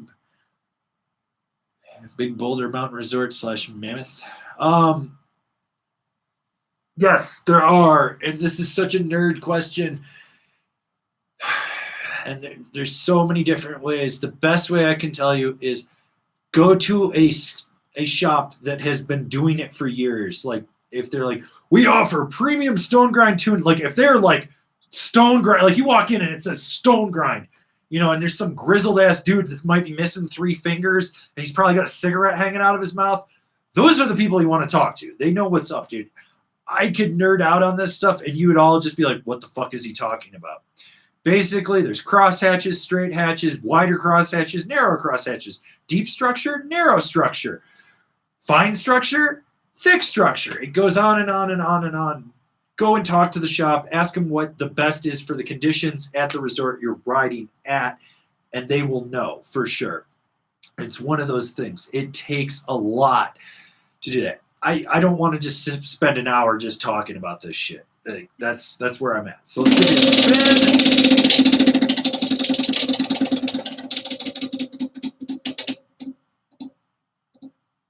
Ooh, person above you gets entered. And that is Martin Lear, which I'm going to take his question next because why the fuck not? That's how I do things around here. All right. So Martin asks, what's your biggest gripe about what snowboard industry has become? It's the fact that it still has this, like, for being something that's so rebel and it's like, oh, we're all inclusive and shit. They are literally fucking dinosaurs when it comes to change. Like this is the conversation I had 10 years ago. I've had this conversation even 5 years ago. Why would we give you boards for review? What's that going to do for us? People are just going to go in the shop and buy them. That's just how it is. Like, they're going to listen to the shop guy. They're not going to listen to you. Oh, really? They're not going to listen to me. $340,000 worth of products sold during a fucking pandemic, assholes. That's my biggest gripe, is these fucking dinosaurs that are just afraid of anything, any sort of change. I mean, you look at Snowboarder magazine going under. And now Slush magazine starting, and it's still utilizing the same fucking format that drove Snowboarder under. Like, why are you not thinking outside the box? Why are you so reliant on selling a $25,000 one-page ad? Why are you so reliant on working with kook companies to promote them because they'll pay money to you? Like, it just, you know, they're not open to change. They're not open to what's new, what's different, you know. Like X Games. X Games is a fucking garbage ass company and a garbage ass competition. Like, I don't watch it. Watched Real Snow. It was cool. I got to see a couple cool videos. I get it. But you want to know what the big highlight of my year for contest? Natural selection. Sat there and was just like, this is fucking amazing. That's the big thing. Like, no one wants to change. They're all too afraid to change. And it's like, I get it. There's good change and bad change, and sometimes you got to police it. And there's nothing wrong with being a gatekeeper, but sticking your fucking head in the sand like you're an ostrich is stupid as shit. All right, Martin, let's give you a spin.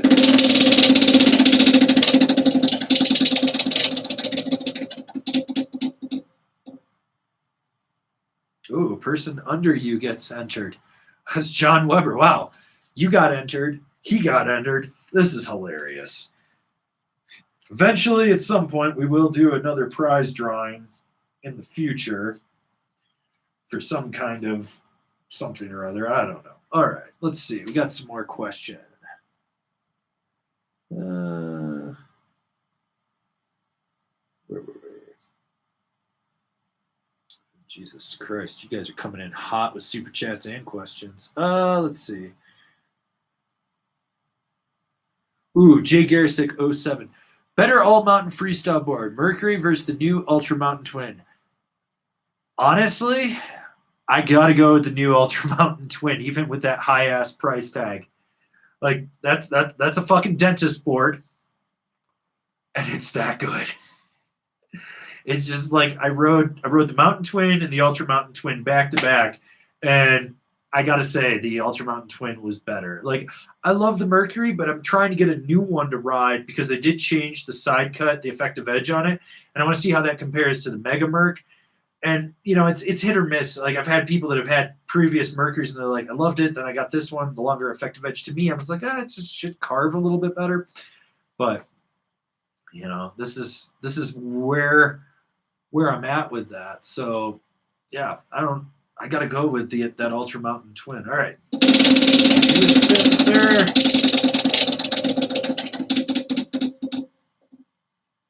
You gonna bounce? Remember to subscribe. Remember to subscribe.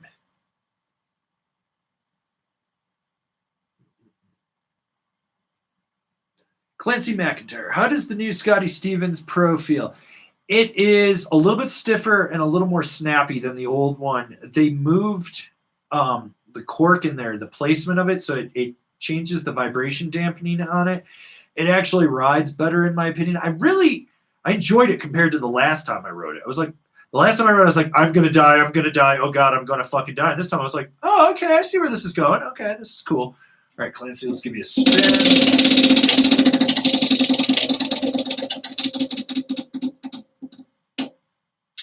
All right, Clancy, you won yourself a jumbo sticker pack. All you got to do is email me info@angrysnowboarder with your mailing address, and I'm going to get that in the mail next week. Let's see. All right. Let's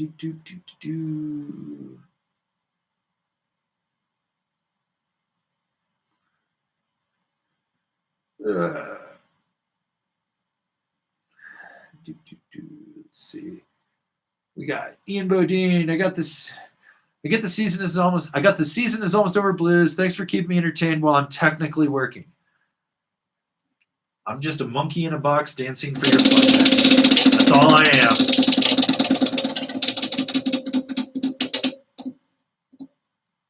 All right, Ian, you won yourself a small sticker pack. So all you got to do is email me info@angrysnowboarder, and I'll get that in the mail. All right, we got Michael Kulig. Bindings, PSA, buy the Ice Coast stickers for the Shred Foundation. Yeah, Ice Coast Kill Shit is doing a limited run of sticker sales. It's like $20 for a sticker pack from them, and all proceeds are going to the Shred Foundation. So you can check that out on their Instagram. It's in their profile @Ice Coast Killed Shit, which is like the best. Those guys are just awesome. So let's do that.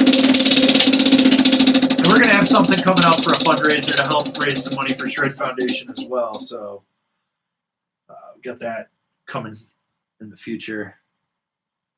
Okay. Andrew Hernandez, your top tunes to listen to while shredding. It depends on the day, but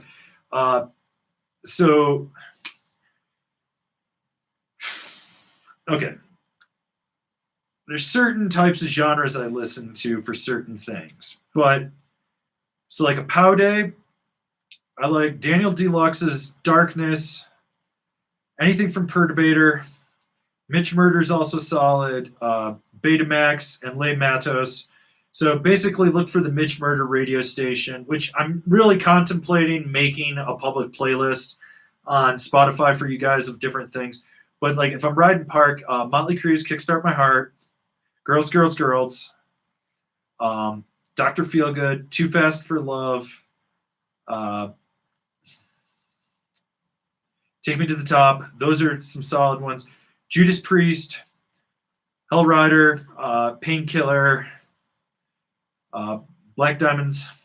That one's really good. Let's see, what else? Pat Benatar, just all the hits. Just all the hits. None of her B-sides, just the hits. But you also have to throw in The Legend of Billie Jean, which isn't considered one of her hits, even though it should be one of her fucking hits. And Hell is for Children is also a really good song as well on there. So there you go. You got a few options on that one. Probably not what you read.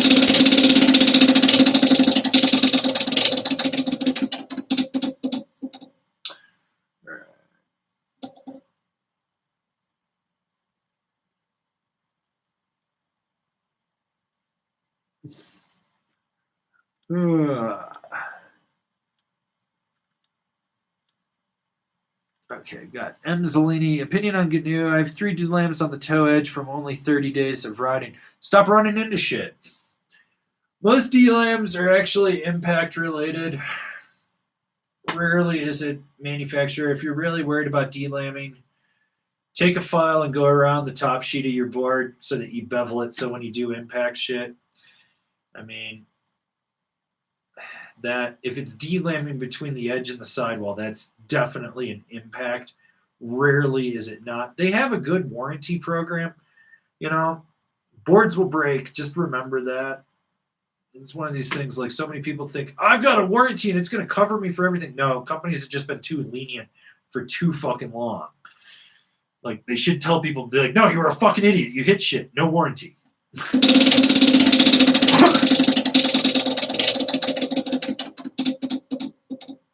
Man, middle finger coming in hot here. Smash that like button, people. Smash that like button.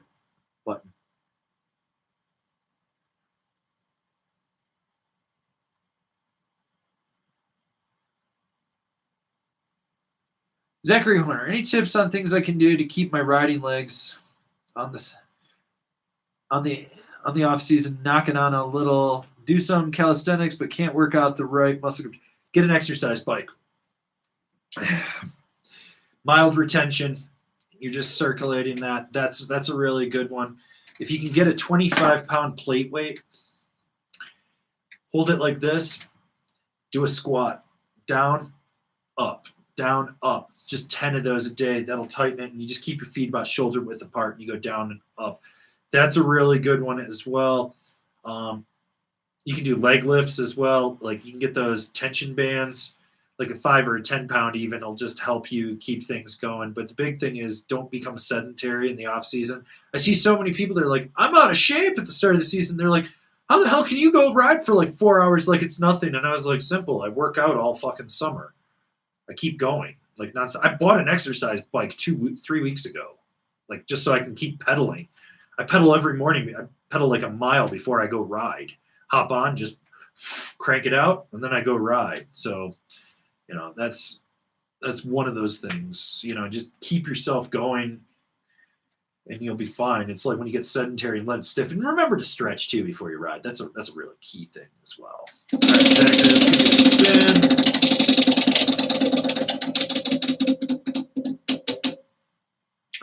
All right, well, you just got yourself entered into a future giveaway, which we still haven't figured out what we're doing when, but we got something coming at some point. So get that taken care of eventually.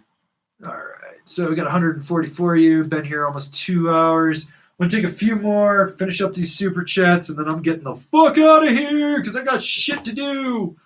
And by shit to do, I mean take a nap. So,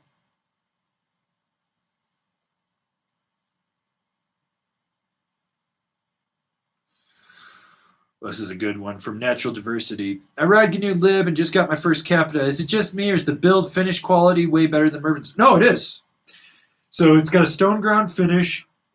They actually have a finish room. So, like, when the boards are all done, cut out, everything like that, they have another guy that just fine finishes everything. It's just that European quality. American-made stuff, for the most part, doesn't have that type of quality to it. Like, this is why I like Marhar for an American-made. They have more attention to detail. Mervin's just, like, pushing shit through. I mean, look at their boards. There's no stone grind on them, and you're just like, it is what it is, but, yeah, that's kind of how it goes, so...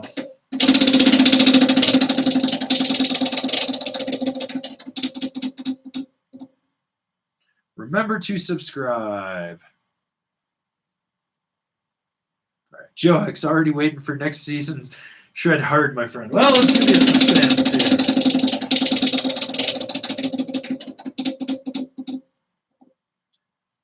Taking a bounce. It is.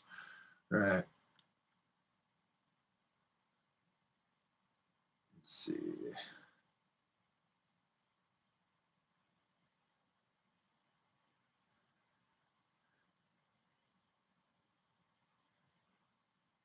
All right.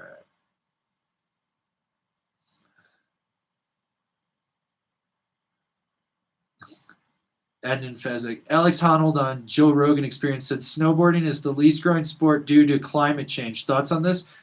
He's not a fucking snowboarder. Go climb whatever the fuck you do. I don't know what. I think he's a climber. I don't know what the fuck he does. Why? Who gives a fuck what that dumb fuck has to fucking say? Fuck him. Snowboarding's not growing. I haven't seen sell-through on product like I have this year.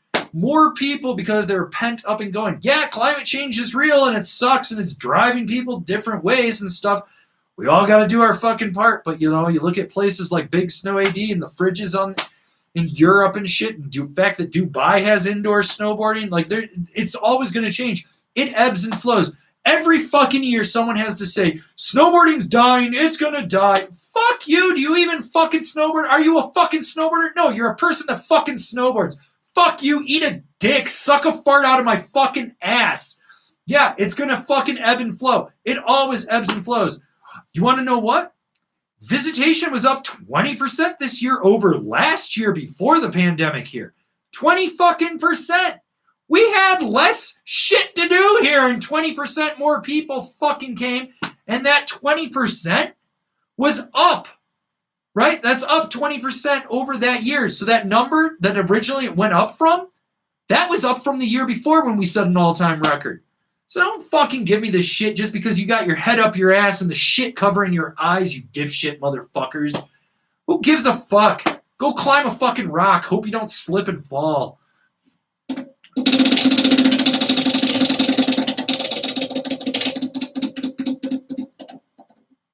Wash your hands. I need to after that filth.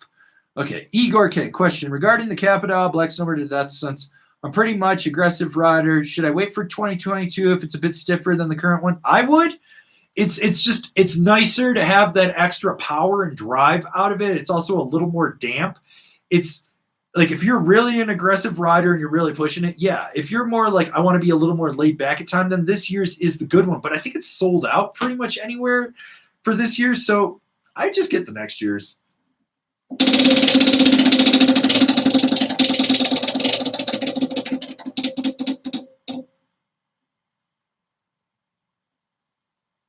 Remember to subscribe. Joe X coming in hot with his gambling addiction.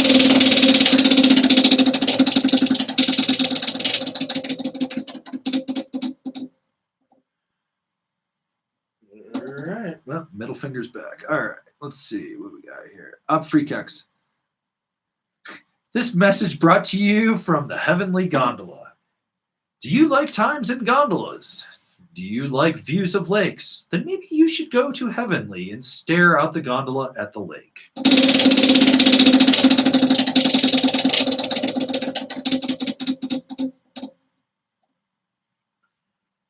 All right.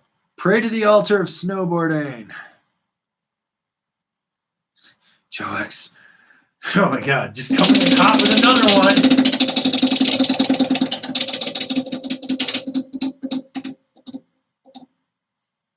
Wear your masks, people. Wash your hands. Stay distant. We got to get through this. We're going to do this. Okay.